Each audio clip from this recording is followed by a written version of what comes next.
السلام علیکم ورحمۃ اللہ وبرکاتہ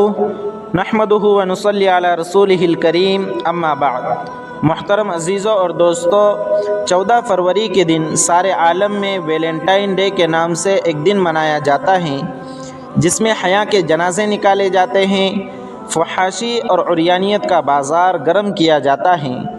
اس دن غیر شادی شدہ جوڑے آپس میں اپنے ناجائز پیار و محبت کا اظہار کرتے ہیں، آپس میں ایک دوسرے کے ساتھ تحفے تحائف کا لین دین کرتے ہیں، پھول وغیرہ دے کر اپنی ناجائز عشق کا اظہار کیا جاتا ہے۔ اس دن کی حقیقت کیا ہے اور شریعت مطہرہ میں اس دن کے منانے کا حکم کیا ہے، انشاءاللہ آج ہم اسے سمجھنے کی کوشش کریں گے۔ تو یاد رکھیں کہ اس دن کی تاریخ میں بہت سے واقعات مشہور ہیں، جن میں سے ایک مشہور واقعہ یہ ہے کہ کئی صدیوں پہلے روم میں ایک عیسائی راہب رہا کرتا تھا جس کا نام ویلنٹائن تھا۔ اس عیسائی راہب کو ایک عیسائی راہبہ سے عشق ہو گیا تھا، محبت ہو گئی تھی۔ چونکہ عیسائی مذہب کے اندر راہب اور راہبہ کو شادی کی اجازت نہیں ہے، اس لیے اس نے یہ پلان بنایا، یہ مکر و فریب کھیلا۔ اس نے راہبہ سے کہا کہ مجھے خواب میں یہ بتایا گیا ہے کہ اگر کوئی شخص 14 فروری کے دن کوئی راہب کسی راہبہ سے شادی کر لے یا ناجائز تعلقات قائم کر لے تو یہ پاپ نہیں ہے، گناہ نہیں ہے۔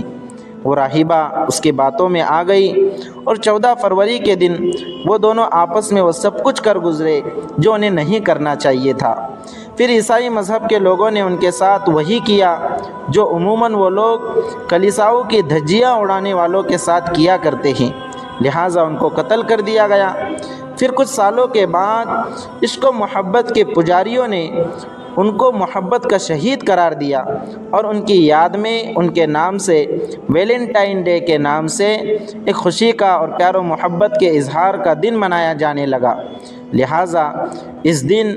بہت سی معصوم بچیوں اور لڑکیوں کی عزتوں کو تار تار کیا جاتا ہے، حیا کے جنازے نکالے جاتے ہیں،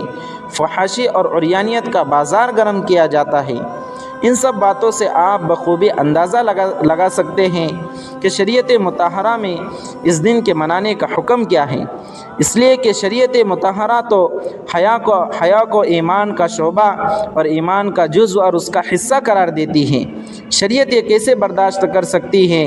کہ کوئی غیر محرم مرد کسی غیر محرم عورت کے ساتھ ناجائز تعلقات قائم کر لے؟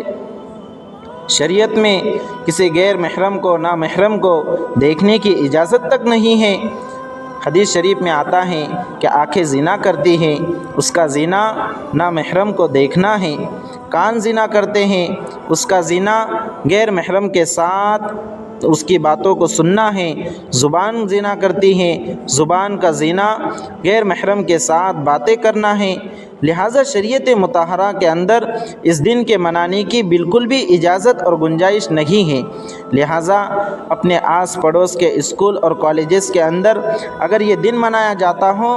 تو اس دن اپنے بچوں اور بچیوں کو ہرگز اسکولوں اور کالجز کے اندر نہ بھیجا جائے اور انہیں فحاشی اور عریانیت کا شکار بننے نہ دیا جائے، اور اپنے ایمان کی، اپنے بچوں کے ایمان کی حفاظت کی مکمل کوشش کی جائیں، مکمل فکر کی جائیں، اور اللہ رب العزت سے دعا بھی کریں کہ اللہ رب العزت جب تک زندہ رکھیں ایمان کے ساتھ، حیا کے ساتھ زندہ رکھیں، اور جب موت ہو، خاتمہ ہو تو ایمان پر اور حیا کے ساتھ خاتمہ بالخیر فرمائے۔